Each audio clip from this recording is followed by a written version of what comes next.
c'est Serge. J'espère que vous allez bien. Dans cette époque où l'information est en continu, on se retrouve vite submergé dans le brouhaha médiatique, non ? Du coup, je vous propose un update de tout ce qu'il fallait retenir cette semaine. Allez, c'est parti. Vivatech, le salon européen où se côtoient start-up et grands groupes, était de retour cette semaine à Paris.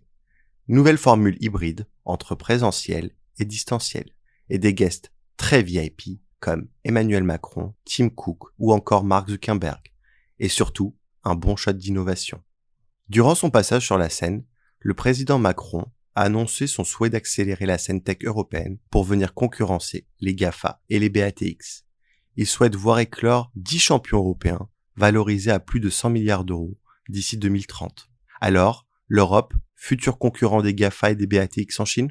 De son côté, Tim Cook, le CEO de la marque à la pomme, a répondu aux questions du Média Brut durant le salon. On y apprend notamment qu'il n'apprécie pas l'acronyme GAFA, considérant que chaque entreprise est différente, avec un business model différent, et rappelle au passage la vision d'Apple, notamment sur la vie privée. Il tacle Google et Facebook en indiquant qu'Apple ne génère aucun revenu avec la publicité ou la collecte des données personnelles. Pour en savoir plus sur les dernières innovations vues à Vivatech, je vous invite à voir les excellents débriefs de mes amis de l'échangeur BNP Paribas Personal Finance.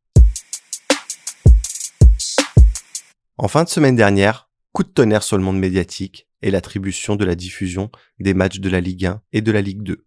Après le rachat de MGM pour 84 milliards de dollars, la diffusion des matchs de Roland-Garros, le géant de l'e-commerce Amazon continue de développer son offre de SVOD avec Amazon Prime Video et la diffusion, en France, de 2021 à 2024 de la Ligue 1 et de la Ligue 2.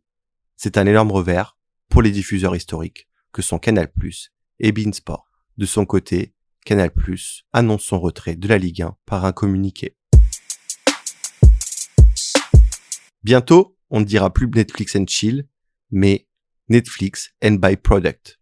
À la question « Comment prolonger l'expérience utilisateur après avoir regardé ses séries préférées ?», on répondra « Créer un site e-commerce ». Et oui, Netflix a lancé aux USA Netflix Shop, une marketplace où retrouver des produits dérivés comme vêtements, meubles, objets de décoration. Bien entendu, Netflix ne compte pas s'arrêter au territoire de l'oncle Sam, mais a déjà prévu d'exporter son magasin vers l'international. Alors, on achète ?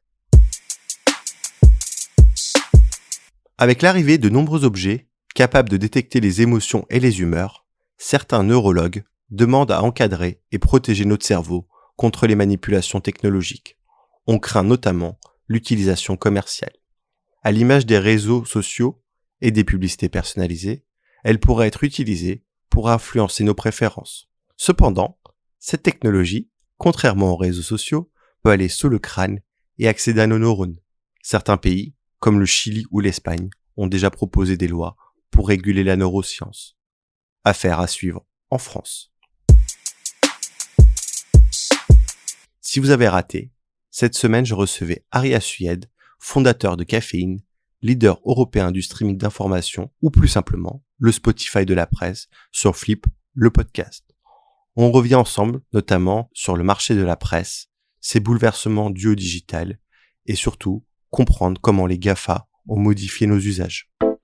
On se retrouve la semaine prochaine pour un nouvel update. Et vous, dans ce brouhaha, que retenez-vous ?